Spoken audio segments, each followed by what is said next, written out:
Hi అండి. నమస్తే. ప్రత్యూష పదవ భాగం. మాతృత్వం వరమంటారు కానీ కొందరి పట్ల శాపంగా ఎందుకు పరిణమిస్తోంది? స్త్రీని కట్టుబాట్ల పరిధిలో బంధించిన సమాజమే మగవాణ్ణి అవినీతికి ప్రోత్సహిస్తోందా? నేను తండ్రి లేని దాన్ని కాదు. తండ్రి ఎవరో తెలియని సంతానాన్నట.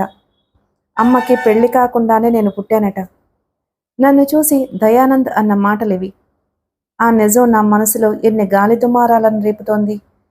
నా జన్మకారకుడైన వ్యక్తి సమాజంలో నా తండ్రిగా నిలబడి నాకు రక్షణ ఇవ్వనందుకే ఈ శిక్ష?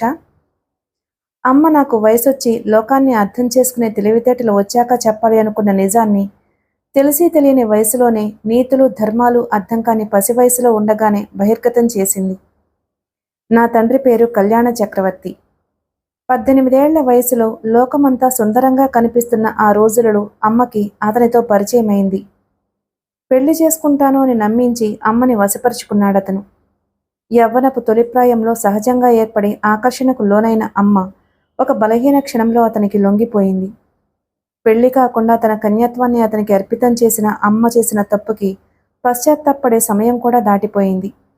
తను గర్భవతి అని తెలుసుకున్న అమ్మ చక్రవర్తి తనకిచ్చిన వాగ్దానాన్ని నిలబెట్టుకుంటాడు అని నమ్మి అతన్ని వెతుక్కుంటూ వెళ్లేటప్పటికీ ఒక ఘోరమైన నిజం బయటపడింది.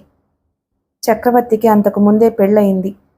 తను అమ్మతో ప్రేమాయణం నడిపిన సంగతి భార్యకు తెలిస్తే సంసారంలో కలతలు ఏర్పడతాయన్న భయంతో ఆయన గుట్టుగా అమ్మని అనాథ శరణాలయంలో చేర్పించి అంతటితో తన బాధ్యత ముగిసిపోయినట్లుగా చేతులు దులుపుకున్నాడు.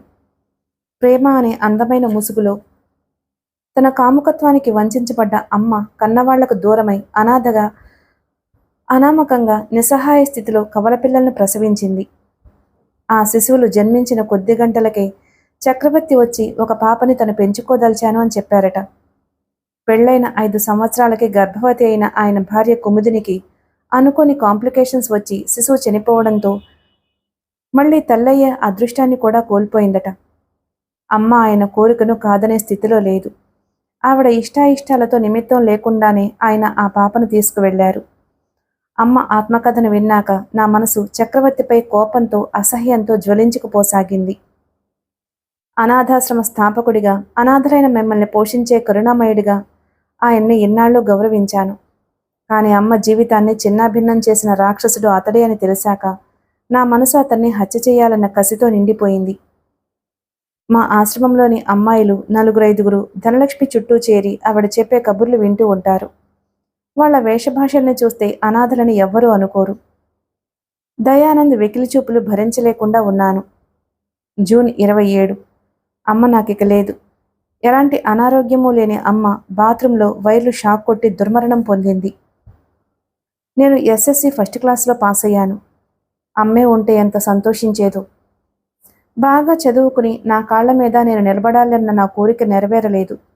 ఆశ్రమం అధికారులు ప్రపంచ జ్ఞానం తెలుసుకోవడానికి తగిన చదువు మాత్రమే చెప్పిస్తారని దయానంద్ చెప్పాడు. భవిష్యత్తుపై నేను కన్న కలలన్నిటినీ అతడు చెప్పిన చేదు నిజం నాశనం చేసింది. ఆ రోజు నా జీవితాన్ని క్రూరంగా కబళించిన రోజు. దయానంద్ అనే పులి అమానుషంగా నన్ను కబళించింది. ఉద్యోగం ఇస్తానని ఆశపెట్టి నన్ను హోటల్ రూమ్కి తీసుకువెళ్లి నా కన్యాత్వాన్ని అపహరించాడు వాడు. జీవితం ఎంత విచిత్రమైంది. ఈ జీవన పయనంలో ఎన్ని మలుపులు. నా జీవితం వరప్రసాద్ పరిచయంతో కొత్త మలుపు తిరిగిందనే చెప్పాలి. వరప్రసాద్, అతడు నాకు జీవితాన్ని ప్రసాదించాడు.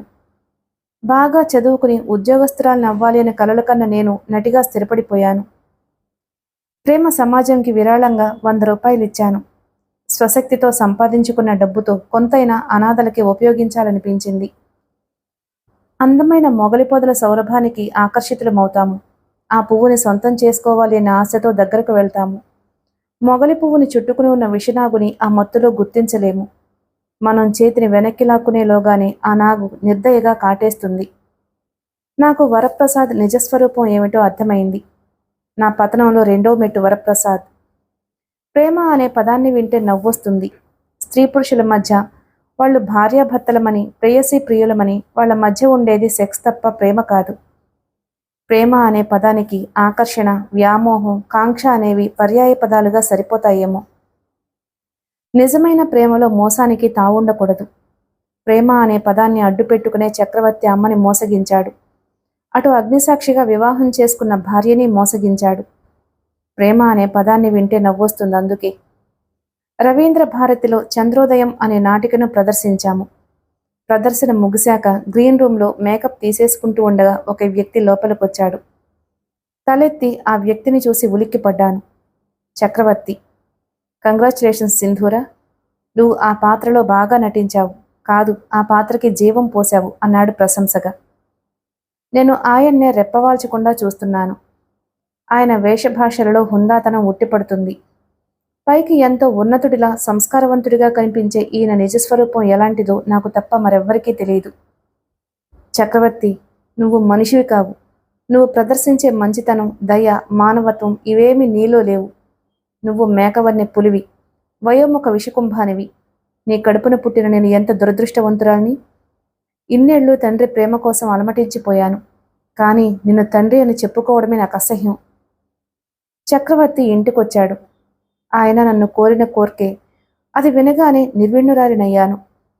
ప్రత్యూషని ఎవరో బ్లాక్మెయిల్ చేసి బ్లూ ఫిలింలో నటించమని బలవంత పెడుతున్నారట. ప్రత్యూష శీలాన్ని రక్షించటం కోసం నన్ను బ్లూ ఫిలింలో నటించమని, అందుకు గాను నన్ను తన ఇంట్లో ప్రత్యూష స్థానంలో కొన్నాళ్లు ఉండమని ఆయన నన్ను అభ్యర్థించాడు. నా కూతురు ప్రత్యూష అనే మాట ఆయన నోట వినగానే నా మనసు భగ్గుమన్నట్లయింది. ప్రత్యూషేనా ఆయన కూతురు, నేను కానా? ఇద్దరము ఒక తల్లి కడుపున పుట్టిన వాళ్ళమే. మా జన్మకారకుడైన వ్యక్తి ఆమెకు తండ్రిగా నిలబడ్డాడు. ఆమె జీవితంలో ఎదురైన అపశృతుల్ని సరిచేయగల సమర్థుడు. ఆయన అనాథగా పెరిగిన నా జీవితం దురదృష్టం పాలైందంటే దానికి కారకుడు ఈ పెద్ద మనిషి కాదు? ప్రత్యూషతో పాటు నన్ను కూడా ఆయన కూతురుగా స్వీకరిస్తే నా జీవితం ఇలా అయ్యేదా? కానీ ఆయన అమ్మని నన్ను నిర్దయగా వదిలేశాడు. ఆయన క్రూరత్వానికి మేమిద్దరము బలైపోయాము. ఆ క్షణంలో నా కళ్ళ నుంచి రాలినవి అశ్రుకణాలు కావు, అగ్నికణాలు. కానీ ప్రత్యూష నా చెల్లెలు. నా జీవితం ఎటూ నాశనమైపోయింది. కనీసం ప్రత్యూషైనా సుఖంగా ఉంటే చాలు. ఒక్కసారి ఎంగిలైనా, రెండుసార్లు ఎంగిలైనా ఎంగిలే. దయానంద్ చేతిలో దోచుకోబడ్డ నేను, జీవనోపాధి కోసం వరప్రసాద్ కామదాహాన్ని తీరుస్తున్న నేను, సుందర్తో వ్యభిచరించిన, మరో పురుషుడితో బ్లూ ఫిల్మ్లో నటించిన కొత్తగా అపవిత్రమయ్యేదేమీ లేదు. 11/8/85 రాత్రి 12 గంటలు. చక్రవర్తి ఇంట్లో ప్రవేశించాను. కుముదినీదేవి గారి చల్లని చూపు అమ్మని గుర్తుకు తెచ్చింది నాకు. ప్రీతి, ఆవిడ పిలుపు విని ఉలిక్కిపడ్డాను. అవును, నేను ఈ క్షణం నుంచి ప్రత్యూషని కదూ. ప్రత్యూషగా ఈ ఇంట్లో అడుగుపెట్టిన నేను చక్రవర్తి దంపతులని తల్లిదండ్రులుగా ప్రేమించగలగాలి. అమ్మా అని ఆవిడ్ని పిలుస్తుంటే, కొన్నేళ్లుగా మర్చిపోయిన ఆ పిలుపు నా నోటి నుంచి వెలువడుతుంటే అమ్మ జ్ఞాపకం వచ్చింది. 12/8/85 ఉదయం 6 గంటలైంది. పూజా మందిరంలో అడుగుపెట్టాను. పూజ పూర్తి చేసుకుని బయటకొస్తుంటే కుముదిని గారు ఎదురొచ్చారు. ప్రీతి, ఎప్పుడూ లేనిది ఇవాళ కొత్తగా పూజ మొదలు పెట్టావేమిటి అన్నారు. నేనే క్షణం తత్తరపడ్డాను. ప్రత్యూషలా ఆ ఇంట్లో అడుగుపెట్టానే గాని చిన్నతనం నుంచి అబ్బిన అలవాట్లు ఎలా మార్చుకోగలను? దైవ ధ్యానం నా దినచర్యలో ఒక భాగంగా మారిపోయింది. వీలైనంత వరకు స్నేహితులకి, కుముదిని గారికి దూరంగా ఉండమని చక్రవర్తి చేసిన హెచ్చరిక గుర్తుకొచ్చింది నాకు. ఆప్యాయంగా, ప్రేమగా నన్ను తన కన్న కూతురన్నట్లే భావించుతున్న కుముదిని గారికి దూరంగా ఎలా ఉండగలను? ఇవాళ ప్రత్యూష ఫ్రెండ్, ఆ అమ్మాయిని సుజాత అని చక్రవర్తి గారు పిలుస్తుంటే విన్నాను. ఆమె నాతో చనువుగా, ఆప్యాయంగా మాట్లాడుతుంటే ఆ అపరిచిత యువతితో ఏం మాట్లాడాలో తెలియని నేను ముభావంగా పొడిగా మాట్లాడుతున్నాను. కుముదిని గారికి, సుజాతకి నా ప్రవర్తన అసహజంగా తోచిందని కనిపెట్టాను. ఇవాళ నా పుట్టినరోజుట. ఆ విషయం చక్రవర్తి గారు చెబుతుంటే నవ్వొచ్చింది. నా పుట్టుకలో ప్రత్యేకత ఏమీ లేదు. మరొకరి దయాధర్మంపై ఆధారపడిన నాకు పుట్టినరోజు వేడుక ఎలా అవుతుంది? కానీ నేనిప్పుడు అనాథనైన సింధూరిని కాను, చక్రవర్తి దంపతుల గారాబుతనయ ప్రత్యూషని. చక్రవర్తి గారు నన్ను ప్రీతి అని పిలిచినప్పుడల్లా నా ఒళ్ళంతా కారం రాసినట్టవుతుంది. ఆయన నాపై కనబరిచే ఆప్యాయతకి నా మనసులో యావగింపు కలుగుతోంది. కట్టుకున్న భార్యకి కూడా తెలియనివ్వకుండా కూతుర్ని దూరంగా పంపేసి ఆ స్థానంలో నన్ను ఉంచి నాపై ఆప్యాయతను కనబరుస్తున్నాడాయన. ఎంత నటన, ఎంత వంచన! నటన నా జీవితంలో ఒక భాగం మాత్రమే కానీ ఈయనకి జీవితమే నటన అయ్యింది. సుందర్తో ప్రత్యూష సన్నిహితంగా ఉన్నప్పటి ఫోటోలను చూశాను. అతనితో ప్రత్యూషకి ఉన్నది ఎలాంటి స్నేహం? స్నేహమే అయితే అతనితో సన్నిహితంగా ఎందుకుంది? రకరకాల ప్రశ్నలు నా మనసును సుడితిరుగుతున్నాయి. ఇంకా అట్టే వ్యవధి లేదు సింధూరా. వాడు చెప్పినట్లు చేయకపోతే వాడు అన్నంత పని చేస్తాడు. చక్రవర్తి స్వరంలోని భయాందోళనలు నన్ను విస్మయపరిచాయి. ఒక బ్లాక్మెయిలర్ బెదిరింపులకు భయపడిపోయి అతని కోరిక తీర్చడం అవివేకం. బ్లాక్మెయిలింగ్ నేరం. బ్లాక్మెయిలర్స్ని చట్టానికి అప్పగించాలే గాని వాళ్ళు కోరిన అడ్డమైన కోరికలు తీర్చడం వల్ల వాళ్ళని మరింత ప్రోత్సహించిన వాళ్ళమవుతాం అన్నాను చక్రవర్తి గారితో. పోలీస్ రిపోర్ట్ అనగానే ఆయన ముఖంలో భయం కదలాడింది. ఆడపిల్ల గలవాళ్ళం. పోలీస్ రిపోర్ట్ ఇచ్చి వాడికి కోర్టుకు లాగితే అనవసరంగా రభసవుతుంది. తీగలాగితే డొంకంతా కదిలినట్లు కథంతా బయటకొస్తుంది. సుందర్తో ప్రీతికి ఉన్నది కేవలం స్నేహమే అని, అంతకు మించి మరి ఏ సంబంధమూ లేదని చెప్పినా లోకం నమ్మదు అన్నాడాయన. ఏం చేయగలను నేను? నా చెల్లెలి జీవితం రక్షించుకోవాలంటే ఆ తుచ్చుడు కోరికే తీర్చక తప్పదు. అసలు నేనెందుకొచ్చాను ఈ ఇంటికి? నా అనేవాళ్లుగా లేకుండా బ్రతుకుతున్న నాలో ఇప్పుడింత హఠాత్తుగా ఎందుకింత ప్రేమ? ప్రత్యూష్ ఎవరు? నేనెవర్ని? ఒకే తల్లి కడుపున పుట్టిన అపరిచితుల్లా కనీసం ముఖపరిచయమైనా లేకుండా ఉండిపోయాం. ఇన్నేళ్లు కూడా. ఇప్పుడు ప్రత్యూష నా చెల్లెలు అని తెలిసింది. అందుకేనా ఆమె కోసం ఏ ఆడది చేయలేని పనికి సిద్ధపడ్డాను. నాకు ఈ ఇంట్లో నుంచి వెళ్ళిపోవాలనుంది. ఆ ఆలోచన స్థిర నిశ్చయంగా బయటపడి చక్రవర్తి గారితో నా నిశ్చయాన్ని తెలియజేశాను. ఆయన నాకు ఒక ఉత్తరాన్నిచ్చి చదవమన్నారు. ఆ ఉత్తరాన్ని చదివాక కూడా నీకు వెళ్ళిపోవాలి అని ఉంటే అలాగే వెళ్ళు అన్నారు. ఆ ఉత్తరం ప్రత్యూష మెడ్రాస్ నుంచి రాసింది. ప్రతి అక్షరంలో ఆమె మానసిక వేదన, నిస్సహాయత, బాధ, పశ్చాత్తాపం వ్యక్తమవుతున్నాయి. దీనంగా ఉన్న ఆ ఉత్తరం నా మనసును కదల్చివేసింది. అక్కడి నుంచి వెళ్ళిపోవాలి అనే నా నిశ్చయాన్ని పటాపంచలు చేసింది. అమ్మ మరణం యాదృచ్ఛికం కాదని, దాని వెనక దయానంద్ హస్తం ఉందనే ఘోరమైన నిజాన్ని తెలుసుకున్నాను. అమ్మని హత్య చేసిన దయానందను చంపే వరకు నా గుండెల్లో రగులుతున్న అగ్ని చల్లారదు. 20వ తేదీ సుందర్ దగ్గరకు వెళ్లి బ్లూ ఫిల్మ్లో నటించాను. ప్రత్యూష నగలు అమ్మేసి వరద బాధితుల సహాయానికి ఆ మొత్తాన్ని విరాళంగా ఇచ్చాను. కుముదిని గారి ధోరణి చూస్తే ఆవిడికి నేను ప్రత్యూషను కాదు అనే అనుమానం కలిగిందా అనిపిస్తోంది. హర్ష దగ్గర నుంచి వచ్చిన ఉత్తరాన్ని చదివాను. ఆరాధనగా, ప్రేమపూరితంగా ఉన్న ఆ లెటర్ని చదివాక నాలో సహజంగా కలగవలసిన స్పందన కలగలేదు. లోకంలో వంచన తప్ప ప్రేమ అనేది లేదు అనే నమ్మకంతో ఉన్నదాన్ని నేను. హర్ష ఉత్తరానికి సమాధానం రాశాను కానీ పోస్ట్ చేయబుద్ధి కాలేదు. ఆ అపరిచిత యువకుడిపై నాకు ఎటువంటి ఆసక్తి కలగలేదు. శ్రీహర్ష వచ్చారు. అతనితో ప్రత్యూషగానే నటించాను. చివరికి నాటక రంగంలోనే కాక జీవితంలో కూడా నటించవలసి వస్తుంది. హర్ష డైమండ్ రింగ్ కానుకగా తెచ్చారు. న్యాయంగా ప్రత్యూషకి చెందవలసిన ఆ కానుకను స్వీకరించడానికి నా మనసు అంగీకరించలేదు. కానీ నా జీవితంలో ఒక పురుషుడి తొలి ప్రేమ కానుకను ఎలా తిరస్కరించగలను? హర్షతో మానసికంగా దగ్గరయ్యాను. అతని భావాలు, మాలిన్యం లేని మనసు నన్ను అమితంగా ఆకట్టుకున్నాయి. నాకు తెలియకుండానే నా మనసు ఎందుకింత దగ్గరగా వచ్చావు? నిజమైన ప్రేమకి నిర్వచనం చెప్పిన నిన్ను మర్చిపోగలనా హర్ష? ఒక్కరోజు, ఒక్కరోజు అతని భార్యగా బ్రతికే అదృష్టం చాలు నాకు. ప్రత్యూష మెడ్రాస్ నుంచి వస్తుందట. నేను ఇంకా ఈ ఇంటి నుంచి వెళ్ళిపోవాలి. నాటకంలో నా పాత్ర ముగిసిపోయింది. మళ్ళీ ఒంటరిదాన్నయ్యాను. మానసికమైన ఒంటరితనానికి చాలా రోజులుగా అలవాటు పడిపోయిన నాకు ఇప్పుడెందుకో ఈ ఒంటరితనం దుర్భరంగా అనిపిస్తుంది. కుముదినీదేవి గారు, హర్ష ప్రతిక్షణం గుర్తుకొస్తున్నారు. కుముదిని గారి ప్రేమను, హర్ష పరిచయాన్ని మర్చిపోవడం సాధ్యమయ్యేదేనా? చక్రవర్తి గారింట్లో ప్రత్యూషలా ప్రవేశించి 10,000 రూపాయలు తీసుకున్నాను. అనాథాశ్రమంలో వాళ్లకి బట్టలు అందజేశాను. వేషం మార్చిన నన్ను దయానంద్ గుర్తుపట్టలేకపోయాడు. నా జీవితంలో తృప్తి పొందిన ఆ క్షణాలలో ఇంకొకటి, దయానంద్ని చంపేస్తాను. కరెంట్ షాక్తో అమ్మను చంపేసి అది యాదృచ్ఛికంగా జరిగిన ప్రమాదమని లోకాన్ని ఎలా నమ్మించాడో నేను ఆ మార్గాన్నే ఎన్నుకున్నాను. పచ్చి నెత్తురు తాగే ఒక రాక్షసుడి చరిత్ర ఆ విధంగా నా చేతులతో ముగిసిపోవడం నాకు ఆనందాన్ని కలగజేస్తుంది. రిహార్సల్స్కి వెళ్ళి వస్తూ వరప్రసాద్తో హోటల్కి వెళ్ళాను. అక్కడ కాకతాళీయంగా హర్షని చూశాను. మళ్ళీ చాలా రోజుల తర్వాత అతన్ని చూసిన ఆనందంతో నా మనసు పురివిప్పిన మయూరిలా నాట్యం చేసింది. అతడు నా వైపు చూసిన చూపులో వ్యక్తమవుతున్నది జుగుప్స, నిరసన, అసహ్యమా? ఆ చూపు నా మనసుని ముక్కలు చేస్తుంది. అతనికి నేనెవరో తెలిసిపోయిందా? మీరెవరు? మీలో ప్రత్యూష పోలికలు ఎందుకింత స్ఫుటంగా ఉన్నాయి అని అడిగిన హర్షకు ఏం సమాధానం చెప్పను?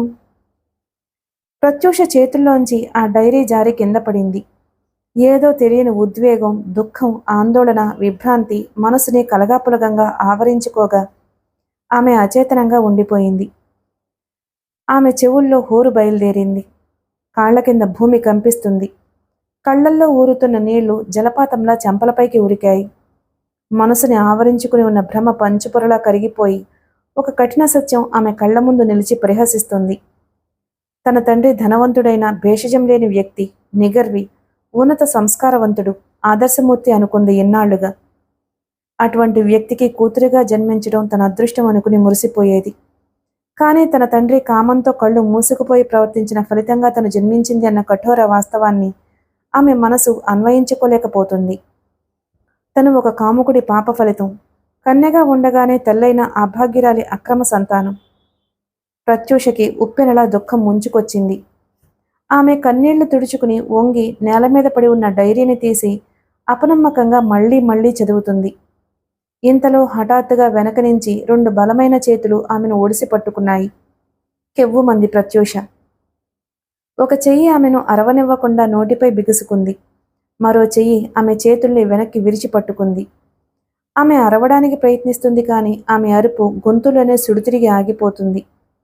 నోటికి అడ్డంగా బిగుసుకున్న చెయ్యి ఆమె అరుపు బయటికి రానివ్వకుండా చేస్తుంది. ఆ నిస్సహాయ స్థితిలో ఆమె ఉండగానే ఆ వ్యక్తి ముందుకొచ్చి ఆమె పెదవులకి టేపతికించాడు. ఆ వ్యక్తిని చూసిన ప్రత్యూష దిమ్మెరిపోయింది. భయాందోళనలతో ఆమె కళ్ళు వెడల్పయ్యాయి. శరీరం చిగురుటాకులా కంపించిపోతూ ఉండగా ఆ వ్యక్తి నుంచి విడివడడానికి విఫల ప్రయత్నం చేయసాగింది. సుందర్ ముఖంలో క్రూరమైన నవ్వు కదలాడింది ఆమెను అలా చూస్తుంటే. అతను వెనక్కి విరిచిపట్టుకున్న ఆమె చేతులని తాడుతో బంధించి ఆమెను అమాంతం పైకి లేపి భుజం మీద వేసుకున్నాడు. ప్రత్యూషకి భయంతో నిస్సహాయతతో ఏడుపొస్తుంది. ఆమె సుందర్ని కాళ్లతో తన్నడానికి ప్రయత్నిస్తుంది. అతడు ఆమె కాళ్లను చేతులతో బంధించి పరుగులాంటి నడకతో వీధిలోకొచ్చాడు. గేటు బయట ఆగి ఉన్న కారు డోర్ తెరిచి బట్టల మూటను పడేసినట్లు ఆమెను కారులోకి విసిరేశాడు. మరు నిమిషం కారు స్టార్ట్ అయింది. హర్ష అల్మరా బీరువా అంతా ఆదుర్దాగా వెతుకుతున్నాడు. డైరీ లేదు.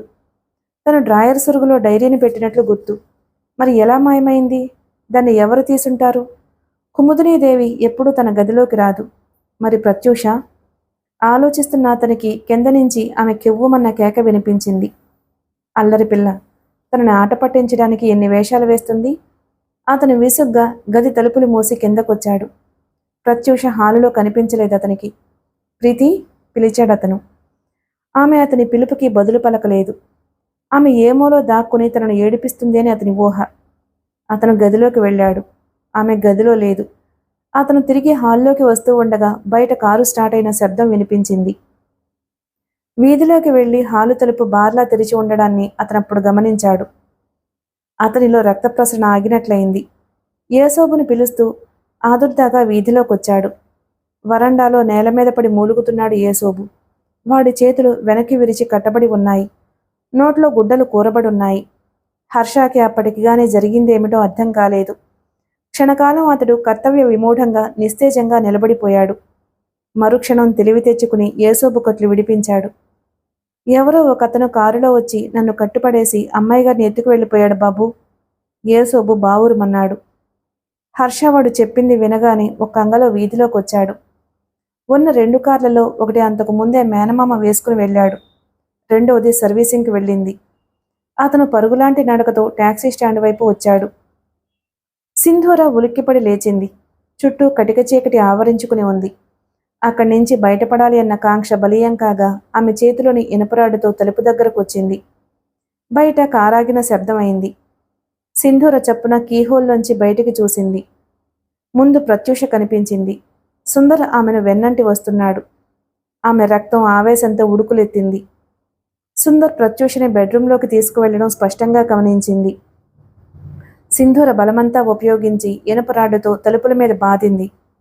మరోసారి ఆమె రాడ్ని గాల్లోకి లేపుతూ ఉండగా తలుపు తెరుచుకుంది. ఎదురుగా నిలబడ్డ జేమ్స్ ఆమె కంటికి యమకింకరుల్లా కనిపించాడు.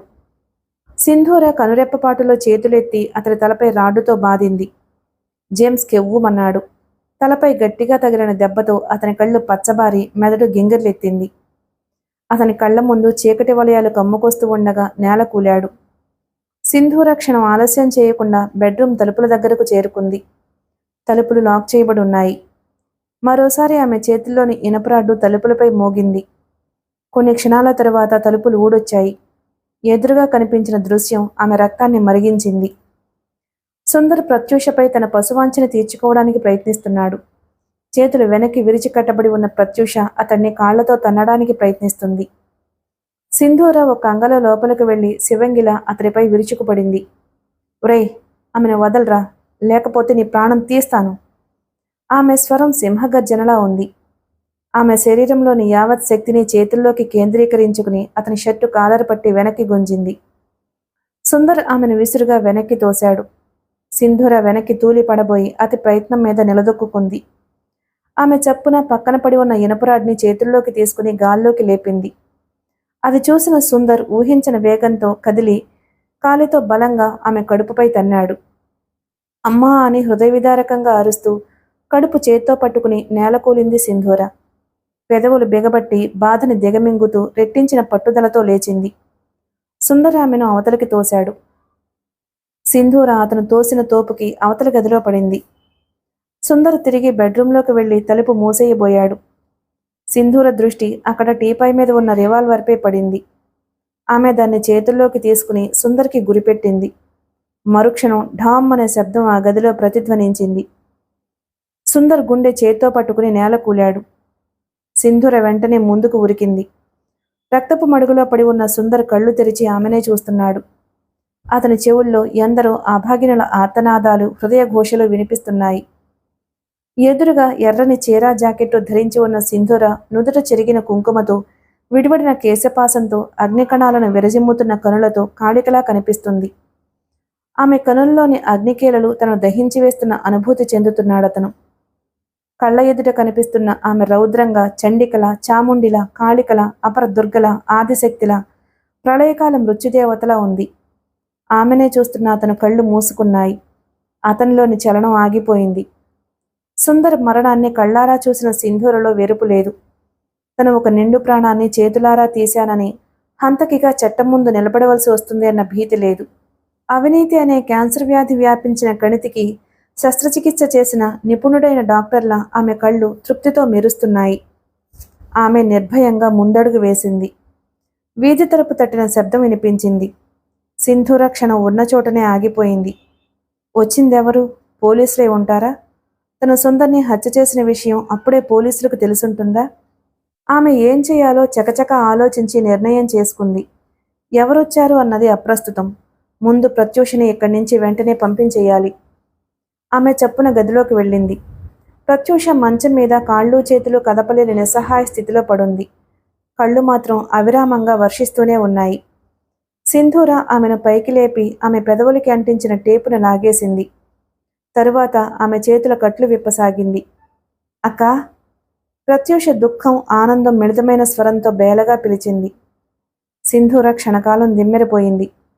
ప్రత్యూష తనను అక్క అని పిలవగానే తన గోప్యంగా ఉంచాలనుకున్న నిజం ఆమెకు తెలిసిపోయిందేమో అన్న అనుమానం కలిగింది. సింధూర తనలో చెలరేగే భావసంచలనాన్ని అదుపులో పెట్టుకుంటూ అంది. త్వరగా ఇక్కడి నుంచి వెళ్ళిపోండి, ఇక్కడుంటే ప్రమాదం. అక్కా! ప్రత్యూష పిలుపు ఆర్తనాదంలా ఉంది. ఇంకా నా నుంచి నిజం దాచాలని ఎందుకు ప్రయత్నిస్తున్నావు? ఇంత ఘోరమైన నిజాన్ని నీలోనే దాచుకుని ఇన్నాళ్ళు ఎంతగా కుమిలిపోయావు? అందరూ ఉండి అనాథగానే బ్రతికావు.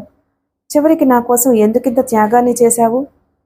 ప్రత్యూష వెక్కి వెక్కి ఏడుస్తూ ఆమె భుజంపై వాలిపోయింది. ఆత్మీయమైన ఆమె స్పర్శ సింధూరలో రక్తపాసాన్ని మేల్కొల్పింది. ఆమె తనను చుట్టేసిన చెల్లెల్ని గుండెలకు హత్తుకుంది. ఆమె కన్నీళ్లు ప్రత్యూష తలపై అభిషేకిస్తూ ఉండగా చెల్లి అంది ఉద్వేగంగా. ఒకే ఒక్క నిమిషం ఆమె అచేతనమైన ఆ స్థితిలో ఉండిపోయింది. తరువాత కర్తవ్యం బోధపడగా ప్రత్యూషను వదిలింది. ప్రీతి, నువ్విక్కడ ఉండకూడదు. కాసేపట్లో పోలీసులు వస్తారు. నువ్విక్కడుంటే ప్రమాదం. వెంటనే వెళ్ళిపో ఆతృతగా అంది. సింధూర రివాల్వర్ పేల్చిన శబ్దాన్ని, సుందర్ రక్తపు మడుగులో కూలిపోవడాన్ని చూసిన ప్రత్యూష భయోత్పాతంతో స్తంభీభూతురాలయ్యింది. సింధూర చెప్పింది వినగానే ఆమె వెన్నులో మంచుగడ్డలు పెట్టినట్టు వణుకు ప్రారంభమైంది. పోలీసులు పోలీసులు వచ్చి సింధూరని అరెస్ట్ చేస్తారు. పద ఇక్కడి నుంచి పారిపోదాం. ప్రత్యూష పిచ్చిగా అరుస్తూ సింధూర చెయ్యి పట్టి లాగింది. ప్రీతి, నీకు మతిపోయిందా? చట్టం పరిధిలో నేరస్తురాలనైన నేను హంతకిని. సుందర్ని హత్య చేసిన నేరానికి శిక్ష అనుభవించి తీరాలి. ముందు నువ్వు ఇక్కడి నుంచి వెంటనే వెళ్ళిపో. నేను వెళ్ళను. నిన్ను నాతో పాటే తీసుకువెళ్తాను. నా కోసం, నా శీలాన్ని రక్షించడానికి సుందర్ని హత్య చేసినందుకు నువ్వు శిక్ష అనుభవించడం అన్యాయం. ప్రీతి, నువ్వు వెంటనే ఇక్కడి నుంచి వెళ్ళకపోతే నా మరణాన్ని కళ్ళారా చూస్తావు. ఆమె స్వరం గంభీరంగా ఉంది. ప్రత్యూష ఉలిక్కిపడి చూసింది. సింధూర చేతిలోని రివాల్వర్ కణతలకి గురి చేసుకుంది. ఆ స్వరంలోని పట్టుదలకి ప్రత్యూష వణికిపోయింది. ఆమె కన్నీళ్లతో ఒక్కసారి ఆమెను చూసి ముందడుగు వేసింది. వీధి తలుపులు విరిగిపోయేంతగా బాదుతున్నారు ఎవరు. ప్రత్యూష వణుకుతున్న చేతులతో తలుపు తీసింది. ఎదురుగా హర్ష. దూరంగా పోలీసు సైరన్ వినిపిస్తుంది. మితిమీరిన భయం, ఆందోళన ఆమెను స్పృహ తప్పిపోయేలా చేశాయి. కళ్ల ముందు చీకటి వలయాలు కమ్ముకొస్తూ ఉండగా నేల కూలిపోయింది ప్రత్యూష. అదే సమయంలో చక్రవర్తి డ్రైవ్ చేస్తున్న కారు అజంతా స్టూడియో ముందు ఆగింది. అతను ఒక ఉదుటున కారు దిగి స్టూడియో మెట్లెక్కి పైకొచ్చాడు. ప్రత్యూష స్పృహ తప్పి నేల మీద పడుంది. హర్ష ఆమెను కుదుపుతూ పిలుస్తున్నాడు. చక్రవర్తి క్షణకాలం కర్తవ్య విమూఢంగా నిలబడిపోయాడు. పోలీస్ సైరన్ దూరంగా వినిపిస్తుంది. మరుక్షణం అతనిలో చైతన్యం కలిగింది. అతను గభాలన కూతుర్ని లేపి భుజాన వేసుకున్నాడు. పరుగులాంటి నడకతో కారు దగ్గరకొచ్చి బ్యాక్ డోర్ తెరిచి సీటుపై ఆమెను పడుకోబెట్టాడు. మరుక్షణం అతని కారు స్టార్ట్ అయింది. పోలీస్ జీపు అజంతా స్టూడియో ముందు ఆగడానికి ముందే క్షణాల్లో చక్రవర్తి కారు ఆ రోడ్డు దాటేసింది. సుందర్ని హత్య చేసింది అన్న నేరారోపణపై సింధూర అరెస్ట్ అయింది. అజంతా స్టూడియోలో బ్లూ ఫిల్మ్లు చిత్రీకరించబడుతున్నాయనే సింధూర స్టేట్మెంట్ ప్రకారం పోలీసులు ఆ రాత్రే స్టూడియోని సోదా చేశారు. బ్లూ ఫిల్మ్ క్యాసెట్లను స్వాధీనపరుచుకుని సుందర్ వ్యాపారంలో భాగస్వామి అయిన జేమ్స్ని అరెస్ట్ చేశారు. పోలీసులు స్టూడియోకి తాళం వేసి దాన్ని తమ కస్టడీ కిందకి హ్యాండోవర్ చేసుకున్నారు. సుందర్ ప్రత్యూషని కిడ్నాప్ చేశాడని పోలీస్ రిపోర్ట్ ఇచ్చి హర్ష అజంతా స్టూడియోకి వచ్చేటప్పటికి సుందర్ హత్య చేయబడ్డాడు. రక్తపు మడుగులో పడి ఉన్న సుందర్ మృతదేహాన్ని, చేతిలో రివాల్వర్తో ఉన్న సింధూరని హర్షతో పాటు పోలీస్ అధికారులు కూడా చూశారు. గవర్నమెంట్ డాక్టరు శవాన్ని పరీక్ష చేసి సుందర్ ప్రాణం పోయి పావుగంట అయిందని సర్టిఫై చేశాడు. మేజిస్ట్రేటు అనుమతితో పోలీసులు సింధూరని అరెస్ట్ చేసి కస్టడీలోకి తీసుకున్నారు. హర్ష పోలీస్ కస్టడీలో ఉన్న సింధూరిని కలుసుకోవడానికి ప్రయత్నించాడు కానీ ఆమె అతనితో మాట్లాడడానికి నిరాకరించింది. హర్ష హతాశుడయ్యాడు. హర్ష సరాసరి లాయర్ హరిశ్చంద్ర ప్రసాద్ దగ్గరకు వెళ్ళాడు. హరిశ్చంద్ర ప్రసాద్ సాక్షాత్తు హరిశ్చంద్రుడి వారసుడే. తాను చేపట్టిన కేసులో న్యాయం, ధర్మం ఉందనిపిస్తే తప్ప తను చేపట్టిన కేసుకి న్యాయం చేకూర్చగలను అన్న విశ్వాసం ఉంటే తప్ప కేసు టేకప్ చేయడు. హర్ష తను వచ్చిన పని చెప్పగానే ఆయన ఆదరాభిమానాలతో అతన్ని చూశాడు. ఏది, బ్లూ ఫిలిం బిజినెస్ చేసిన సుందర హత్య కేసేనా? పేపర్లో చూశాను. సాటి ఆడదాని శీలాన్ని రక్షించటం కోసం హత్యకి పాల్పడ్డ ఆ ఉదంతం నా మనసును కదిలించింది. నేను ఈ కేసు టేకప్ చేస్తాను. సింధూర నిర్దోషిగా విడుదలయ్యే అవకాశం ఉందంటారా? అడిగాడు హర్ష. ఉంది, చెప్పాడు లాయర్ హరిశ్చంద్ర ప్రసాద్. ప్రత్యూష గదిలో పడుకుని ఉంది. ఆమె ముఖం పాలిపోయి ఉంది. చూపులు శూన్యంలో చిక్కడి ఉన్నాయి.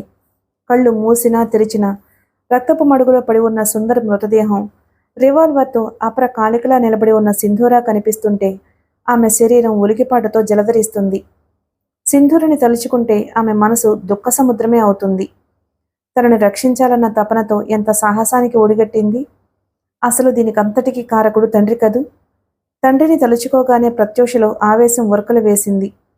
ఆమెకి తండ్రి నరరూప రాక్షసుడిగా తన సంతానాన్ని తానే భక్షించే పులిలా కనిపిస్తున్నాడు. తను సింధూర ఆయన కడుపును పుట్టిన బిడ్డలే అయినా తనని ప్రాణప్రదంగా అల్లారు ముద్దుగా పెంచుకున్న తండ్రి సింధూర విషయంలో ఇంత క్రూరంగా ఎలా ప్రవర్తించగలిగాడు?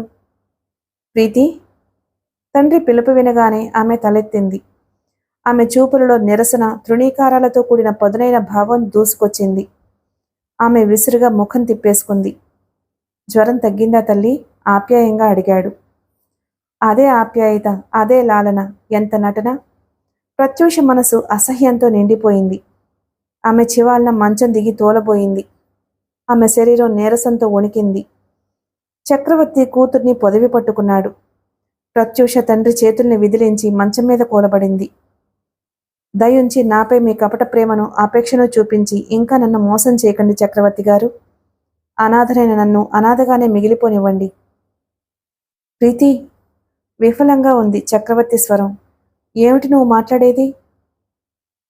మీకు అర్థమయ్యే ఉంటుంది చక్రవర్తి గారు, నిరసనగా అంది ప్రత్యూష. ఇన్నాళ్ళు నా తండ్రంతటి గొప్ప వ్యక్తి లేడు అని గర్వించాను. ఇప్పుడు నా తండ్రి ఇంత నికృష్టుడా అని అసహించుకుంటున్నాను. మీలాంటి వంచకుడి కడుపున పుట్టినందుకు సిగ్గుపడుతున్నాను. ప్రత్యూష స్వరం గాద్గదికమైంది. కానీ డాడీ, నా తల్లి విషయంలో ఎందుకంత రాక్షసంగా ప్రవర్తించారు? నన్ను మీ బిడ్డగా స్వీకరించగలిగిన ఔదార్యం సింధూరని ఒక అనామకురాలి అక్రమ సంతానంగా అనాథగా వదిలేసినప్పుడు ఏమైపోయింది? ప్రీతి! చక్రవర్తి షాక్ కొట్టినట్లుగా దిమ్మెరిపోయినట్టుగా నిలబడిపోయాడు.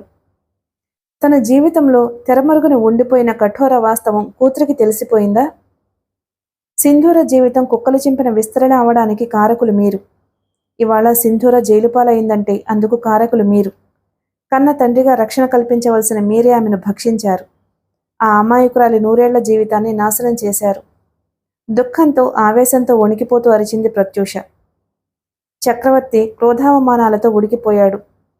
తను ఏ విషయాన్ని రహస్యంగా ఉంచాలనుకున్నాడో దాన్ని తెలుసుకోవడమే కాక తనని నెగ్గదీసి నిలదీస్తుందా? అసలు ఈ విషయం ఎవరు చెప్పారు దీనికి? సింధూరే చెప్పుంటుందా? అతనికి ఆగ్రహంతో ఒళ్ళు తెలియలేదు. నోర్మయ్! అతను కూతురు చెంప చెళ్ళుమనిపించాడు. వేరుడు లేవు, నాకే ఎదురు తిరుగుతావా? నన్ను నిలదీసేపాటికి ఎదిగావన్నమాట. అతను హుంకరిస్తూ అవతలకు వెళ్ళాడు. మిగిలిన కథ తరువాయి భాగంలో విందాం. Please like and subscribe my channel. Thank you.